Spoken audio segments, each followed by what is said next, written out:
Kahanga-hangang singsing. Noong unang panahon, may isang hari na may 2 anak na lalaki. Matalino at maingat sa mga bagay ang panganay na si Prinsipe Edward. Samantalang lumaki na isang gastador ang bunso na si Prinsipe Clifford.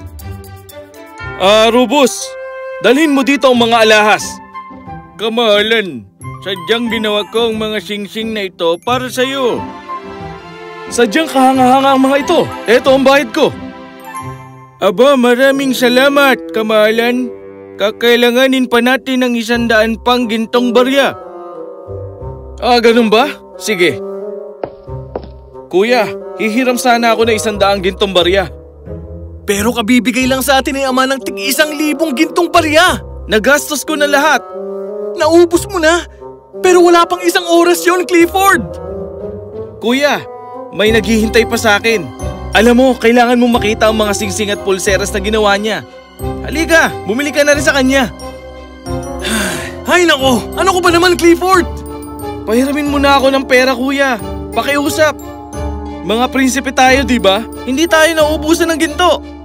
Sa huli, pinahiram din ni Prinsipe Edward ang kapatid ng 100 gintong barya. Ngunit nag-aalala siya na kung patuloy na magiging magastos si Prinsipe Clifford, hindi magtatagal mauubos ang lahat ng yamang ginto sa palasyo. Kaya kinausap niya ang kanilang amang hari tungkol dito. Ama! Pag nagpatuloy ito, mauubos ni Clifford ang lahat ng ginto sa palasyo! Tama ka, anak. Nakausap mo na ba siya tungkol rito? Mga prinsipe daw kami kaya hindi kami mauubusan ng ginto. Yun lang ang bukang bibig niya. Ay... Wala rin palang saysay ang pakikipag-usap sa kanya. Kawal, tawagin mo si Prinsipe Clifford. Gusto ko siyang makita ngayon din. Agad namang dumating si Prinsipe Clifford at kinausap siya ng hari. Kapangyarihang hatid ng ginto lang ba ang alam mo, iho? Oras na para maunawaan mo kung paano rin ito mag-aalis ng kapangyarihang sa iyo. Hindi ko po maintindihan, Ama. Ano pong sinasabi ninyo? Narito ang 1,000 piraso ng ginto. Kung mananatili ang mga ito sa iyo ng 1 buwan, magaling. Ngunit kung gagasusin mo ito ng wala sa takdang oras, kailangan mong ilisanin ang palasyo. Babalik ka lang kung natutuhan mo na hindi lang ginto ang magbibigay sa iyo ng kapangyarihan at may mga bagay na mas mainam pa kaysa rito. Masusunod po, Ama.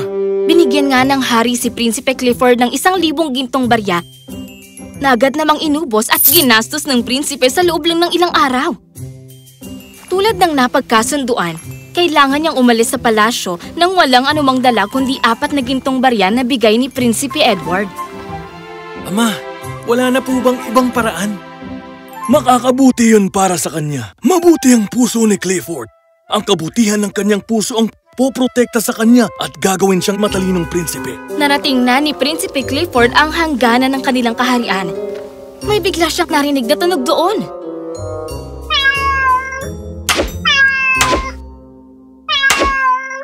Naku, Ginoo! Huwag niyo po saktan ng pusa! Ininom niya ang lahat ng gatas sa lalagyan ko!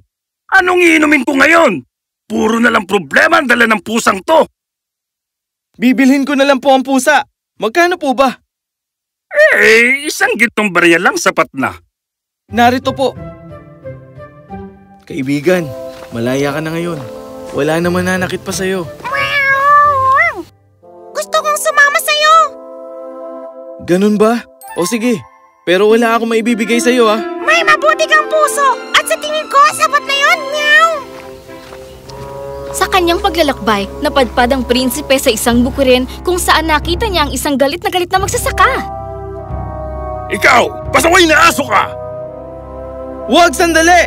Huwag niyo po saktan ng kawawang aso! Pinagtutukan ng mga ibon ang tanim kong prutas. Hindi kasi tinaboy ng asong ito. Pero tama na po. Nasaktan na ng sobra ang paa niya. Bibiling ko na lang siya. Bigyan mo ako ng 1 gintong barya. O, bahid po. Malaya ka na, kaibigan. Ruff! Sasama ako sa'yo. Sige, halika pero wala akong maibibigay sa'yo, ha? May mabuti kang puso. Ayos na sa akin yun. Ruff! Tara na. Sa kanyang paglalakad, may nakasalubong ang prinsipe na isang lalaking may dalang kakaibang bagay na nababalot ng pulang tela. Nang mapalapit siya rito, may narinig siyang nagsalita. Pakiusap! Pakawalan niyo ako!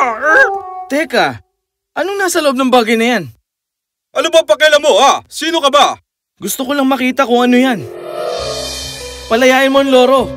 Lumilipad dapat ang tulad niya sa kalangitan at hindi kinukulong sa hawlang yan. Kung gusto mo pakawalan ng ibon, sige, bayaran mo muna ako. O ito na. Palayain mo na ang lorong yan mula sa hawla. O ayan ha, malaya ka na. Sasama ako sa'yo. Pwede naman, kaso wala akong maibibigay sa'yo.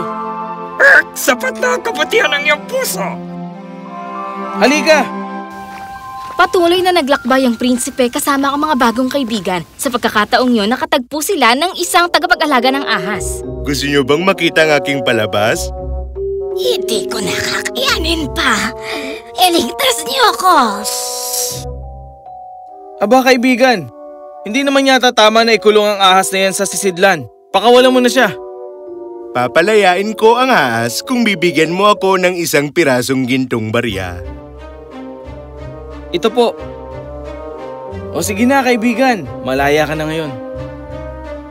Pwede bang sumama ako sa'yo at susuklian ko ang kabutihan mo? Hindi na siguro kailangan kaibigan. Sige na, idalhin mo ako sa aking pamilya at kapag tinanong ka ni Ama kung anong nais mo, hingin mo ang suot niyang singsing. Nagtaka si Prinsipe Clifford sa kakaibang bagay na pinagagawa ng ahas sa kanya. Pero nagdesisyon siyang gawin ang sinabi nito. Magkakasama nilang inakyat ang isang burol at nagtungo sa isang kuweba. Kinausap ng ahas ang ama nito at ilang sandali pa, pinatawag ang prinsipe. Niligtas mo ang buhay ng anak ko. Anong pwede kong gawin para sa'yo? Wala naman po. Ginawa ko lang naman po ang nararapat. Wala akong nais na kapalit. Salamat po. May mabuti kang puso. Ikararangal kong pagbigyan ng kahilingan mo. Pakiusap, sabihin mo ang iyong nais.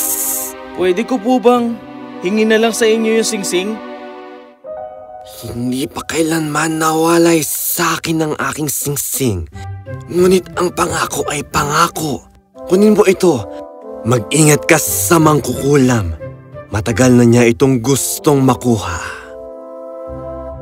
Sa kabila ng pagsunod ng prinsipe sa utos sa kanya, hindi pa rin niya lubos na maintindihan kung para saan ang paghiling na makuha ang singsing. Kung mayroon namang mga ginto na pwede niyang kunin doon. Pero hindi na siya nagsalita. Binuksan ng prinsipe ang kanyang dalang supot at inilabas ang isang pirasong tinapay mula dito.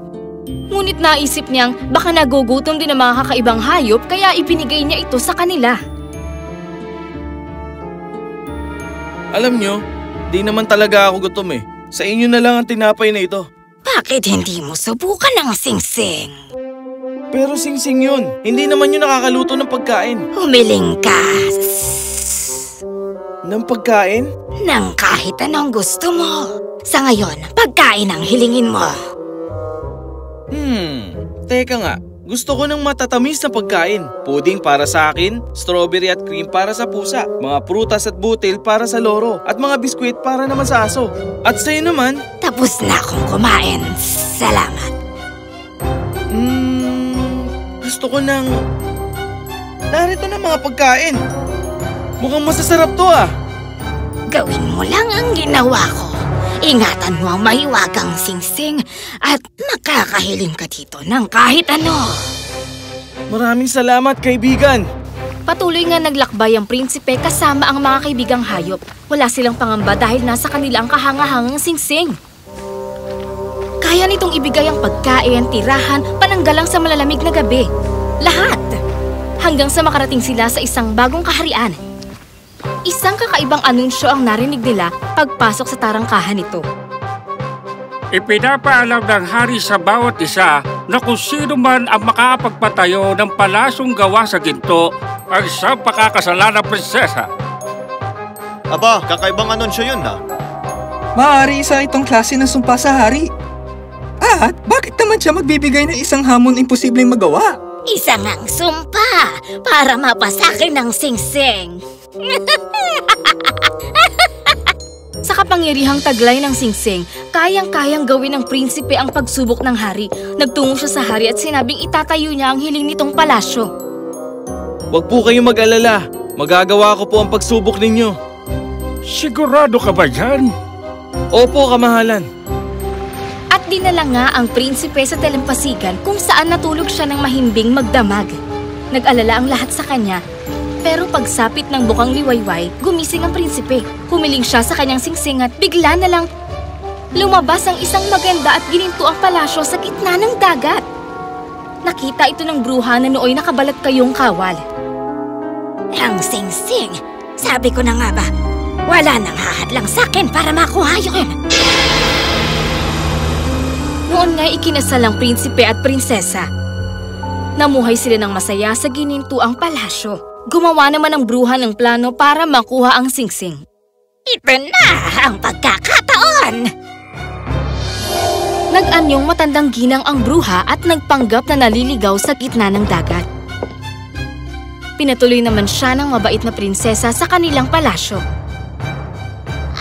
Kamahalan! Napakaganda ng tirahan ninyong palasyo. Ngunit sa kabila ng laki nito, bakit wala kayo rito mga taga-silbi? Nako, hindi na namin kailangan.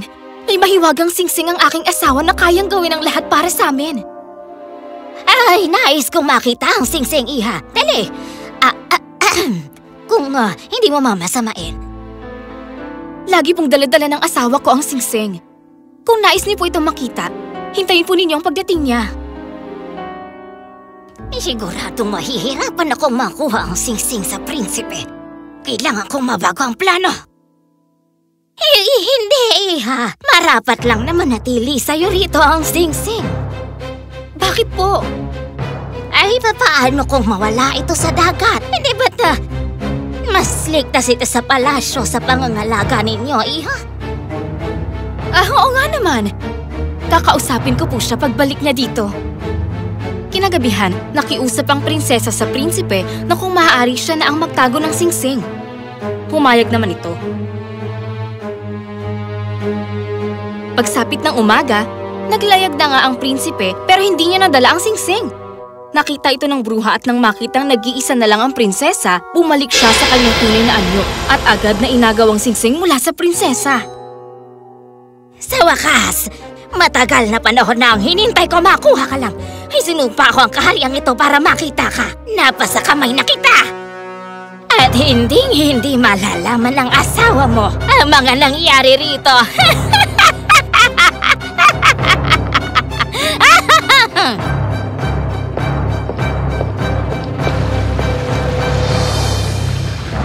Pagbalik ng prinsipe, sinabi ng mga kaibigang hayop nito kung ano ang nangyari.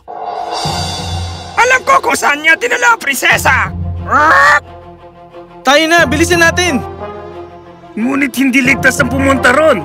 Huwag mong kalimutang hawak ng bruha ang singsing. Tama siya, Clifford! Hindi natin alam ang kaya niyang gawin gamit ang singsing! Ibabalik namin ng singsing sa'yo! Yeah! Itinuro ng loro kung saan itinago ng bruha ang prinsesa. Nauna ang ahas at gumapang ito patungo sa prinsesa.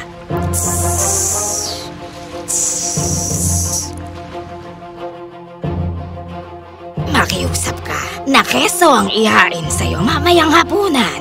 Mag-iwan ka ng ilang piraso nito malapit sa mga pader. Humiling nga ng keso para sa kanyang hapunan ng prinsesa at palihim na nag-iwan ng mga piraso nito sa pader. Nang makatulog na ang prinsesa at bruha ng gabing yon, lumabas sa mga daga para kainin ng mga keso. Matyagang naghintay ang pusa. Agad itong kumuha ng isang daga at nilagay ang buntot nito sa loob ng bruha. Nabahing ang bruha at kasabay nito ang paglabas ng singsing mula sa ilong niya. Kinuhagan ito ng loro at lumipad palayo. Tinulungang makawala ng aso ang prinsesa at siniguro naman ng ahas na hindi makakapanakit ang bruha. Muli silang nagkasama-samang lahat. Nakikiusap po ako, makapangyarihang singsing. Alisin mo ang habang buhay ang sumpa at kasamaan ng bruha sa kahariang ito.